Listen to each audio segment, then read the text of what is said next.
Everyone, कैसे हो आप सभी।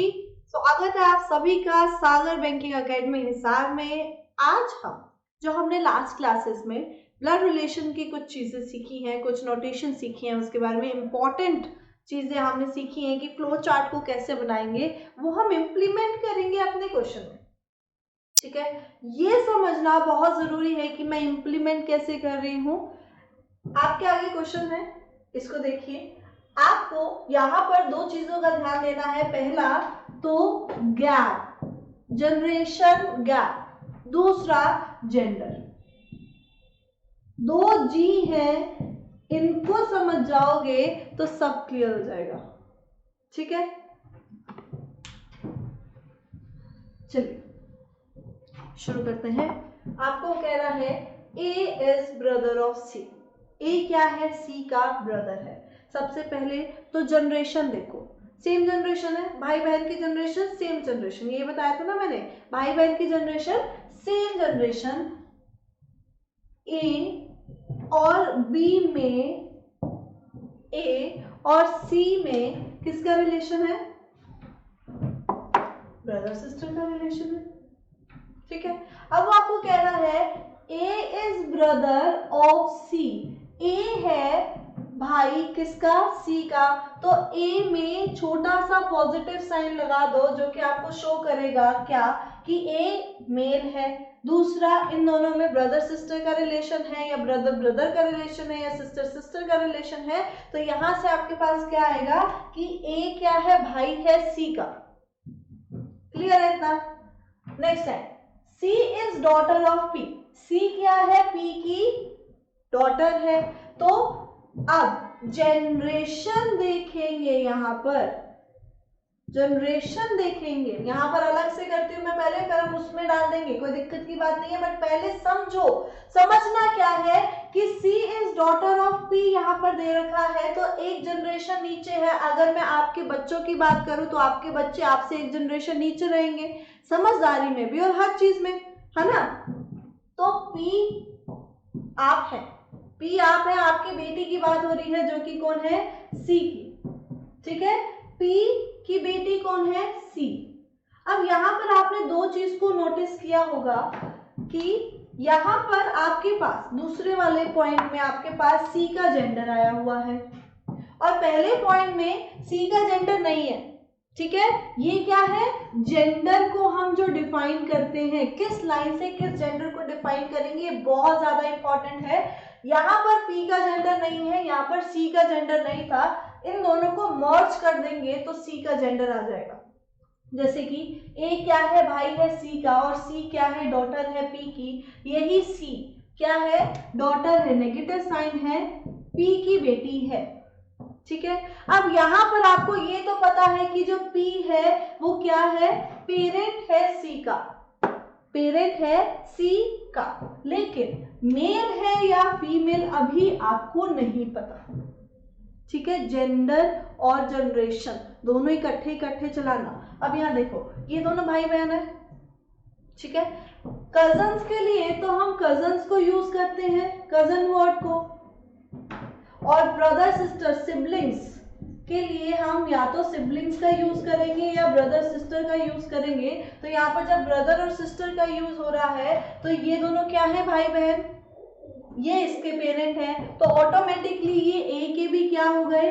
पेरेंट हो गए ऑटोमेटिकली। ये होती हैं बातें जो हिडन होती हैं, जो हिडन होती है। क्या यहाँ पर आपको ए और पी का डायरेक्ट रिलेशन दे रखा है? नहीं दे रखा, ये क्या है? हिडन। हिडन ये हमें समझना है, ये हिडन सीक्रेट्स है, खुफिया जानकारी जो हमें किससे मिलती है? सिर्फ और सिर्फ फ्लो चार्ट से।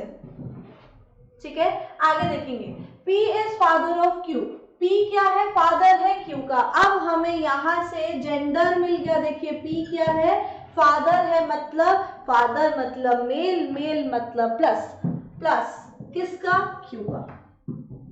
ठीक है, अब Q बेटा है या बेटी? अपने को क्या पता भाई, अपने को नहीं पता। जब तक एग्जामिनर आपको नहीं बताएगा अपने को नहीं पता होगा। और दूसरी चीज, रीजनिंग में जो सर्टेन है, श्योर है, सटीक बात है वही लिखते हैं। तो हमें ये पता है कि P क्या है, मेल है और किसका पिता है, Q का पिता है। तो यहां से नेगेटिव को तो हटा दो पहले, ठीक है। P क्या है, Q का पिता। तो जनरेशन 1 डाउन और Q, और फिर से हिडन सीक्रेट देखो, जब ये इन दोनों का भी पिता है और इसका भी पिता है तो ऑटोमेटिकली ये तीनों क्या है, भाई बहन है। ये तीनों क्या है, भाई बहन है। एंड से जोड़ा है सेंटेंस को, एंड हस्बैंड ऑफ एम। तो किसके बारे में बात हो रही है, P के बारे में ही बात हो रही है। P जो है वो पिता है किसका, Q का, और एंड हस्बैंड है किसका, M का। M का क्या है, पति। तो यहां पर क्या आ जाएगा, M, ठीक है। अब कपल्स का रूल, कपल का रूल क्या है, अगर कपल वाला साइन आ जाए, ये कपल का साइन है, इक्वल टू कपल का साइन आ जाए, एक मेल हो जाए तो दूसरा ऑटोमेटिकली क्या हो जाएगा, फीमेल हो जाएगा। दूसरा ऑटोमेटिकली क्या हो जाएगा, फीमेल हो जाएगा। यहां देखेंगे, यहां पर इसका सिंबल प्लस है, इसका नेगेटिव है, प्लस है नेगेटिव है, फीमेल है मतलब। और यहां पर आपको सिंबल नहीं दे रखा, जेंडर नहीं दे रखा, नहीं पता हमें कि Q जो है वो मेल है या फिर फीमेल है।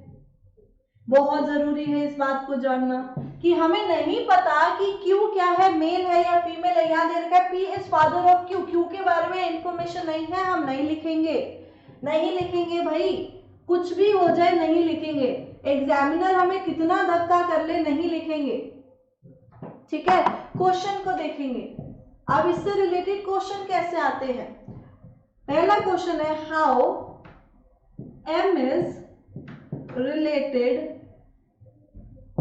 To A। भाई M का रिलेशन बता दो A से, फटाफट से बता दो क्या आएगा M का रिलेशन A से।